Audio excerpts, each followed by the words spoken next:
Halo guys, selamat datang di channel Film.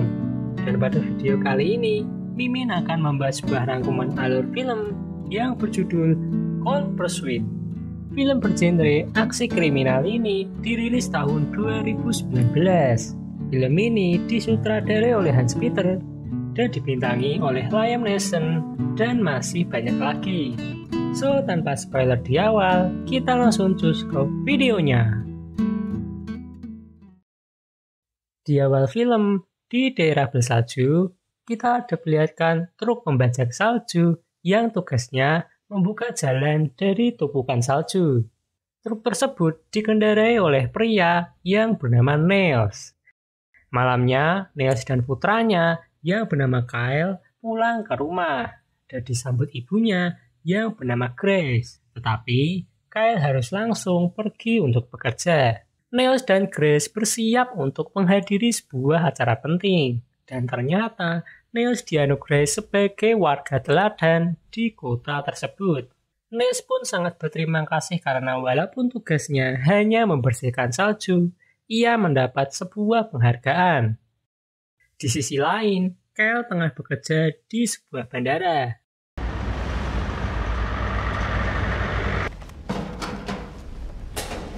How was your day? Ia diculik dan disuntikkan sesuatu, tetapi hanya temannya yang berhasil kabur.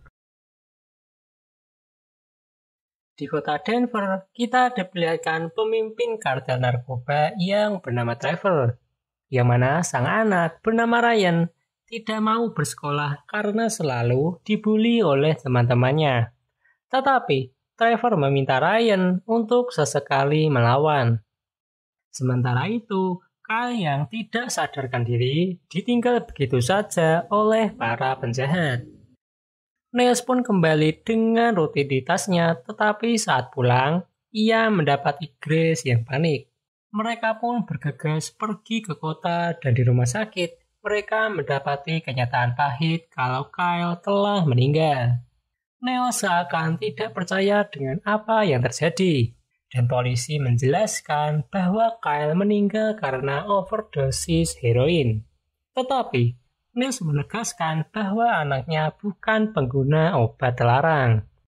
Sebagai ibu, Grace sangat terpukul atas kejadian ini. Dan di tengah badai salju, mereka melakukan upacara pemakaman Kyle.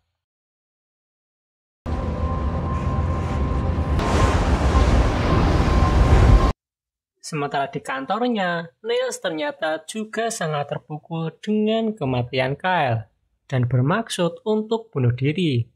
Tetapi saat akan menarik pelatuk, ia ditemui teman Kyle yang selamat bernama Dante. Ialah yang bermaksud untuk membeli narkoba, tetapi kejadian malah berubah kacau. Mendengar hal tersebut, Niels sangat marah dan mendapati nama seorang penjahat yaitu Speedo. Niels pun langsung pergi ke tempat yang diberitahu oleh Dante. Dan di sana ia berhasil bertemu dan bertatap muka langsung dengan Speedo yang sama sekali tidak menunjukkan rasa bersalah. Niels pun bertanya kenapa anaknya harus dibunuh. Yes, you do. Kyle, tell me what happened. Trust me, that's your best move.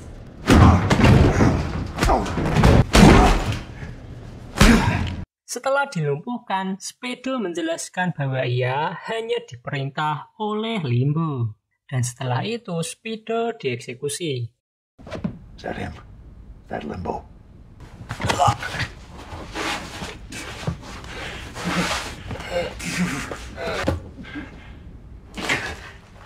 Secara otomatis, Limbo adalah target Niels selanjutnya. Dan jasad Speedo akhirnya dibuang di sebuah sungai. Sementara itu, Trevor diberitahu bahwa Speedo telah menghilang. Dan di mobil terlihat kalau Trevor sangat protektif kepada Ryan. Bahkan, apa yang dimakan oleh Ryan sangat dikontrol oleh Trevor.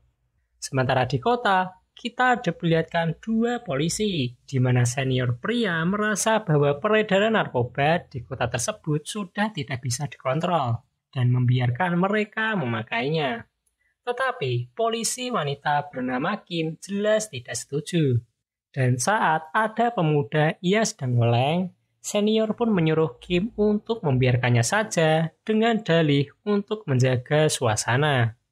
Di rumah, tanpa sepengetahuan Grace, Niles melanjutkan untuk memburu Limbo. Dan dengan senjata yang sudah dimodifikasi, ia mulai beraksi untuk menemui Limbo, yang ternyata bekerja sebagai desainer gaun pernikahan. No, I absolutely love it. Wow. Congratulations. All right. How can I help you, boss? Renewing our vows. Who told her to do it? Saat terdesak, Limbo pun memberitahu sebuah nama, yaitu Santa. Dia bekerja di bandara. Dan setelah itu, tak lupa Limbo dieksekusi. Greatest quarterback ever. L. William. Dan kembali, Niles membuang jasad Limbo di sungai yang sama. Tetapi saat kembali ke rumah, Grace masih marah karena Niles tidak tampak bersedih atas kematian Kyle. Kembali ke Trevor, ia sangat gelisah bahkan hanya karena masalah tas Ryan yang hilang. Ia juga sangat mengontrol makanan Ryan dan itu membuat mantan istrinya sangat kesal. Tetapi itu Trevor lakukan demi kebaikan Ryan. Kemudian, ia menerima kabar kalau Limbo hilang. Ryan pun melihat ayahnya sangat panik dan mencoba dihibur oleh tangan kanan ayahnya bernama Mustang, yang ternyata orangnya sangat ramah. Di sisi lain, di bandara, Niles sedang mengintai Santa, dan kemudian mencoba membututinya.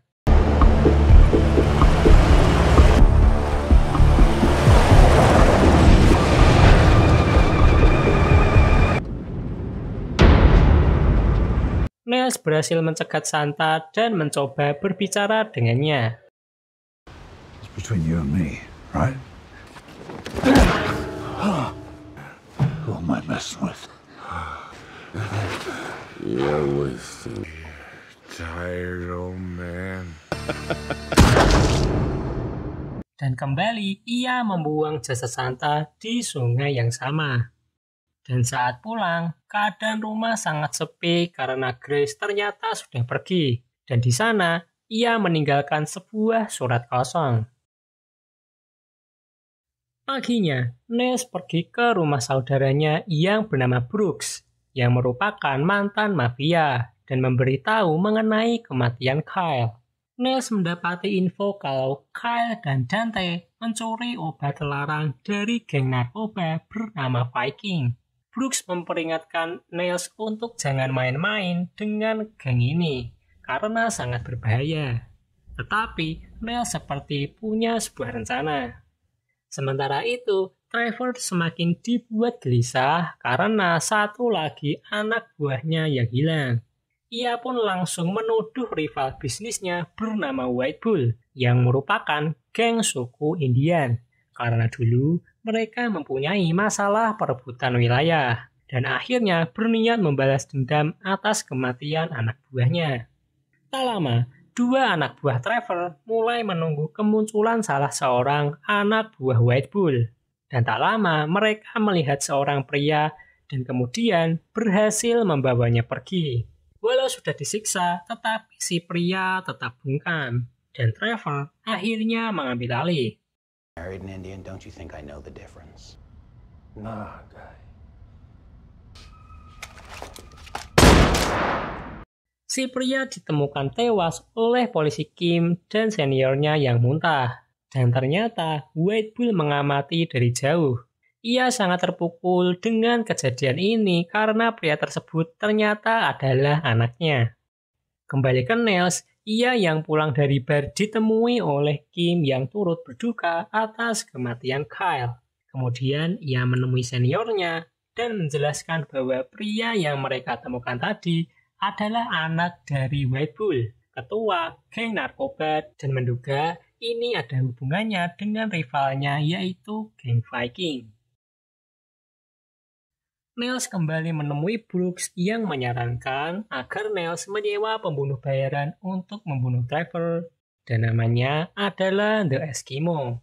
Sementara itu, geng White Bull mengadakan upacara penghormatan dan kejadian ini membuat ketegangan antara geng White Bull dan geng Viking. Tak lama, Niles sudah bersama dengan Eskimo. Some real music, please.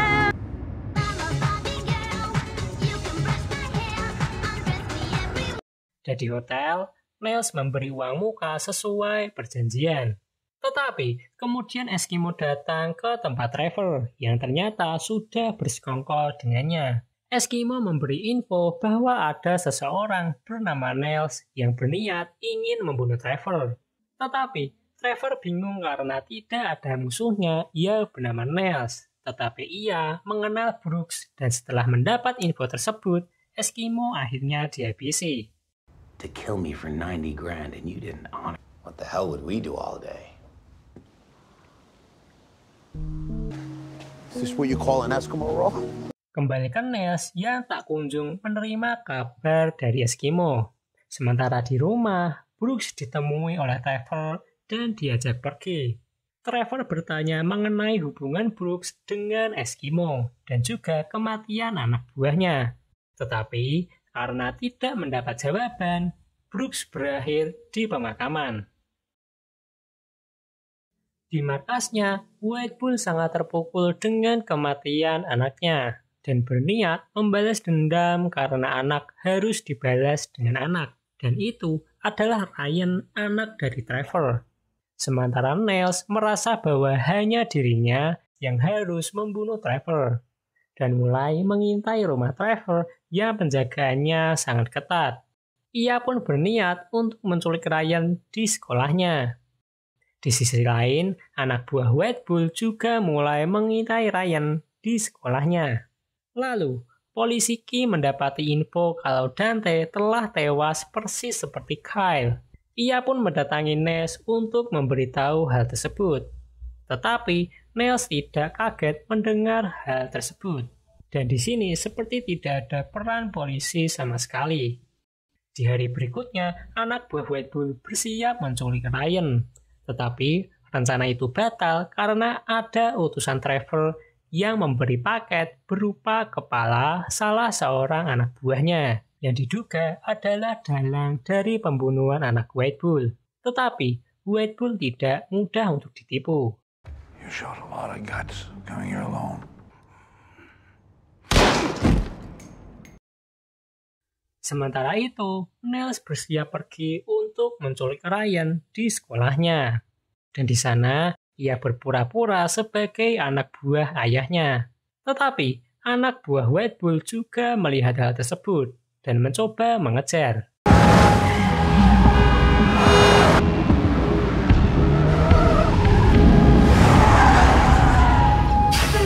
Dua anak buah tersebut memberitahu bahwa Ryan dibawa oleh seseorang, dan salah seorang anak buah mengambil HP utusan Trevor, dan mereka kembali berangkat mencari anak Trevor. Sedangkan si Trevor sangat panik karena anaknya telah diculik, dan mantan istrinya yang juga mendengar hal tersebut menuduh Trevor sebagai penyebabnya. Tetapi Trevor tidak tahu apa-apa. Saat geng White Bull sedang mencari, mereka mendapati lokasi salah seorang anak buah Trevor.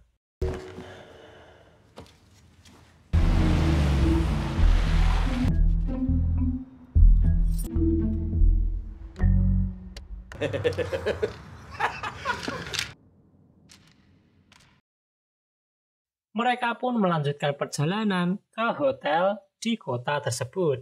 Dan di sana mereka sangat takjub dengan kemewahannya. Kembali ke Niles, ia membawa Ryan ke rumahnya.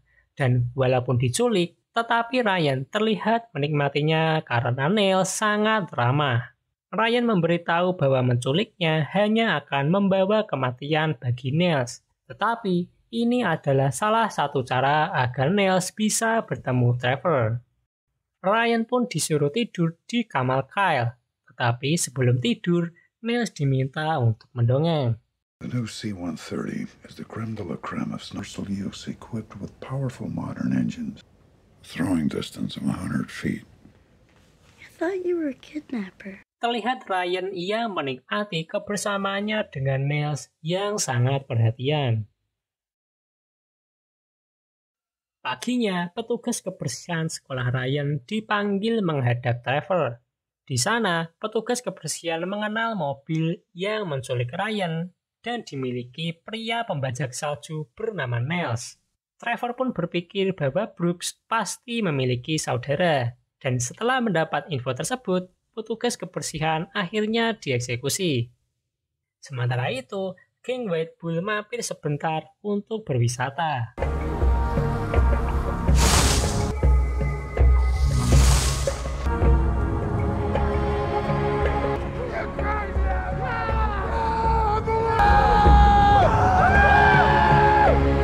Dan akhirnya Niles bisa menelpon Trevor, di mana ia akan menyerahkan Ryan di lokasi yang sudah ditentukan oleh Niles.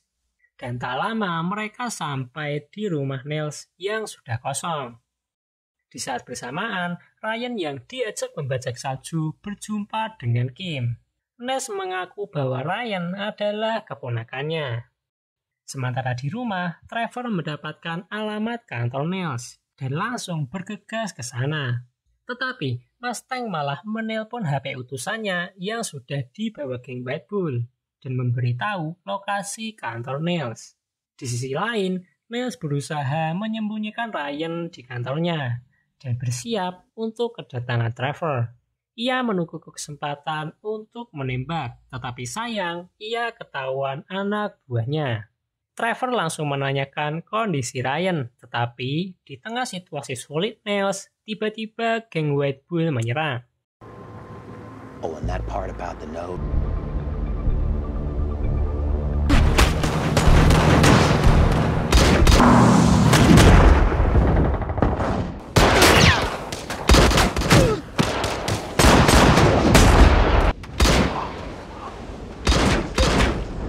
Tembak-tembakan antara dua geng ini sangat sengit, tetapi Niles tidak tinggal diam dan dengan kendaraan berat, Niles mencoba untuk menghabisi Trevor.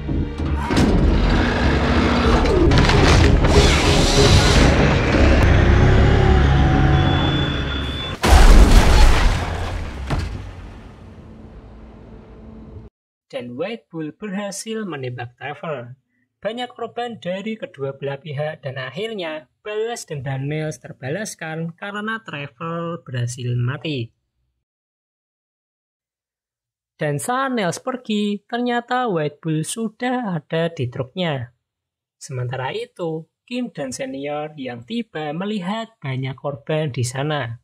Ryan pun keluar dari persembunyiannya dan pergi menggunakan kendaraan milik Niles. Kembali ke Niles, ia terus ditodong oleh White Bull, tetapi ia tetap fokus bekerja membuka jalan di tengah badai salju.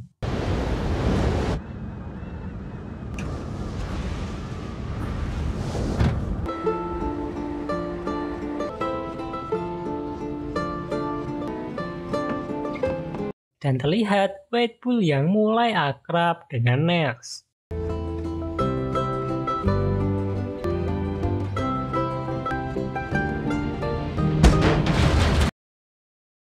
Dan film pun tamat. Film ini memperlihatkan bahwa aksi balas dendam Niles membuat dua geng besar narkoba saling membunuh. Amanat di film kali ini adalah balas dendam bukanlah sebuah cara untuk mencari keadilan, karena menyebabkan kerugian diri sendiri maupun orang lain. Film ini memiliki rating 6,2 dari situs IMDb. Walau begitu, cukup recommended untuk kalian tonton bersama dengan teman-teman terdekat. Baiklah, segitu aja rangkuman film Hot Pursuit. Semoga kalian terhibur dan see you di film.